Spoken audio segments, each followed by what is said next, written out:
It began not with a public announcement, nor with a procession, but with muddy boots and an uncompromising rule. Princess Catherine, still shadowed by months of recovery and the lingering silence of chemotherapy, quietly enacted a new decree, not for the realm, but for the heirs to it. No screens. No distractions. Just mud, wind, and the untamed world. The Wales children, George, Charlotte, and Louis, would not spend their summer scrolling.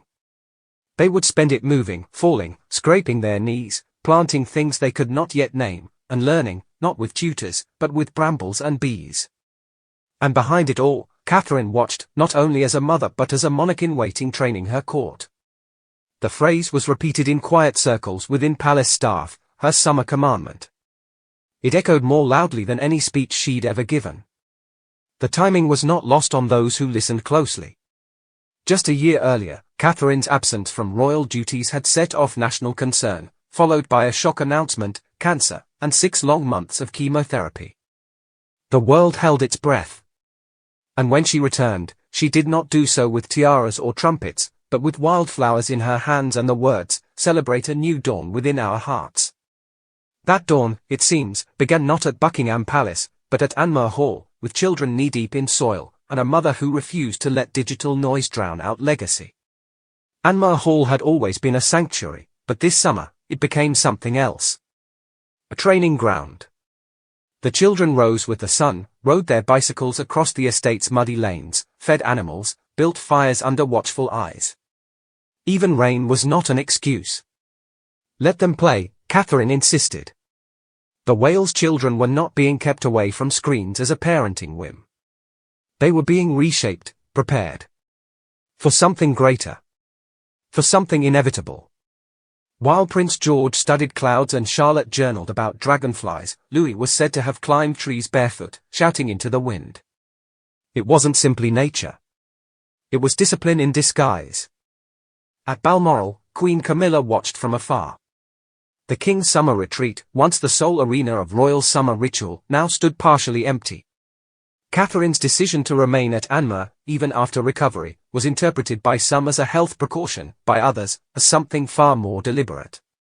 Camilla had expected Catherine to return quietly, perhaps in her shadow, grateful for support. Instead, the Princess of Wales returned with a message louder than ceremony: she would parent her way, and raise not just royal children, but future sovereigns. And she would do it not with palace aids and strict formality, but with dirt, salt air, and silence. William stood by her, visibly and consistently. While royal protocols were observed, his presence at home was frequent and firm. He too shared the belief that their children must grow strong not in marble halls, but in forests and fields. In 2024, during Catherine's treatment, it was William who cleared time to be present at Anmer. In 2025, that resolve had hardened. He did not oppose Catherine's rule, he enforced it. It was said by a close aide that even their scheduled visit to Tresco Island had been quietly postponed, not due to medical concern, but because Catherine wanted full control over their rhythm. It was a phrase that alarmed courtiers accustomed to palatial rhythms, not maternal ones. Princess Charlotte, in particular, seemed to thrive under this unorthodox regimen. With sketchbook in hand and boots always muddy, she was often seen guiding her younger brother through hedgerows, mimicking her mother's quiet commands. Observers noted her posture, upright, focused, even when the situation was playful. "It's not just summer," one insider whispered. "It's apprenticeship." The implication was chilling for those who remembered Camilla's hopes for her grandchildren. While Catherine poured herself into shaping her trio, Camilla now stood further away, a monarch's consort watching the next royal blueprint unfold in real time, and unable to interrupt it. By mid-July, the whispers had grown louder within royal corridors. This was not simply Catherine reclaiming maternal normalcy, it was Catherine restructuring influence. George was being molded in a new image, not of inherited dominance, but of earned resilience. Early risings, handwritten journaling, one chore before breakfast, and one act of reflection before bed. It was not palace routine, it was rural code, rooted in something older than any crown. And quietly, Princess Anne approved. Though she said nothing publicly, those closest to her noted a subtle shift. She had begun spending more time near Anmer under the guise of Sandringham duties. Anne, who had once warned against overindulgence in royal parenting, now saw in Catherine a successor of discipline, not just in motherhood, but in monarchy. Camilla, however, could no longer hide her discomfort. While William and Catherine solidified their image as modern royal architects, building legacy in gardens and grain, Camilla's public engagements had grown quieter, less attended, and increasingly scrutinized for contrast. What had once been seen as stability now looked like show. One aide revealed that Camilla was deeply unsettled by the Wales's decision to cancel a traditional Balmoral stay, instead choosing local immersion in Norfolk. It wasn't just a deviation in summer plans. It was, symbolically, a transfer of rhythm. The center of seasonal power had quietly shifted south. And Camilla had not been consulted. Even media outlets loyal to the old order could not ignore the imagery. Photo after photo of the Wales children muddy, sun-kissed, holding fishing nets or tomato plants, echoed themes of independence, resilience, and authenticity. The public responded with admiration, but courtiers saw something deeper: strategy. Catherine, the silent player, was recasting royal childhood not with polished protocol but with feral dignity. This was Diana's dream reframed, not rebellious, but intentional. Her daughter-in-law was forging legacy not with headlines, but with heirloom soil. Within Clarence's house, it became apparent that a reckoning was near. Camilla had long relied on ceremonial relevance and curated support. But with Anne leaning more toward Catherine's grounded austerity and William visibly aligning with his wife's vision, Camilla's influence was narrowing. A senior source described the current mood as suffocating grace, the kind that precedes erasure.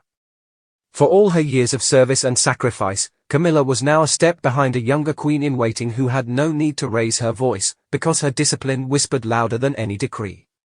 Catherine herself remained unmoved. She did not deviate from her rhythm, did not seek to answer speculation or placate nervous alliances. She simply continued. Each evening, after the children had washed off the day's dirt and stories were read in warm lamplight, she would step outside onto the terrace of Anmer Hall, hands wrapped around a cup of warm tea, eyes fixed on the trees beyond.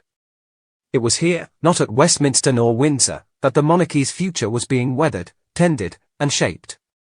And the children, perhaps still unaware of the destiny resting on their young shoulders, began to absorb the code. George asking questions about local crops, Charlotte sketching not just flowers but their Latin names, Louis collecting feathers and comparing them to pages in a worn nature book. Their games became missions.